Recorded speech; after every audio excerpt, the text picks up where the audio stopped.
பாடு, எவ்வளவு கடினமான பணி அப்படிங்கிறதான் அந்த ஒரு நிமிஷம் எங்களை உயிர் போயிட்டு இருந்துச்சு. இந்த கடினமான நேரத்திலேயே இந்த நேரத்தில் எங்களை வெற்றி பெற வச்சு மிகப்பெரிய ஆதரவு கொடுத்த நம்முடைய தலைவர்கள் அத்தனை பேர் இங்க இருக்கு. அத்தனை தலைவர்கள் வரைக்கும் மறக்க மாட்டாங்க. அதான் தெரிஞ்சு எந்த நிகழ்ச்சியாலும்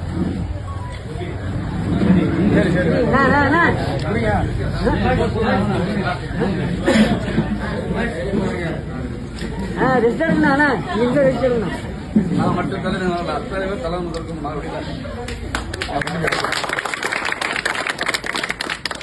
அதே மாதிரி சாதாரண காமராஜா கடைசி வரைக்கும் இருப்பேன். கண்டிப்பா எல்லாத்தையும் எப்படி பழகணும் அதே மாதிரி நான் மாத்திக்க மாட்டேன்.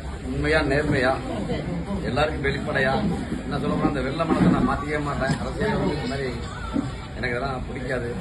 இதே மாதிரி நான் கடைசி வரைக்கும் இருப்பேன். உங்களோட ஆசைப்படுற அத்தனை பேரும் இதே மாதிரி இப்ப என்ன எப்படி ஆதரிச்சு இவ்வளவு பெரிய சூழல் நடந்தப்போ புயல் மாதிரி நடந்தது, கஜா புயல் மாதிரி நடந்த இந்த சூழல்ல நீ மன்னாரியை வெற்றி பெற வச்சிருக்கீங்கன்னா இங்க இருக்க நீங்க அத்தனை பேர் தான் காரணம். நான் சாவ வரைக்கும் மறக்க மாட்டேன்.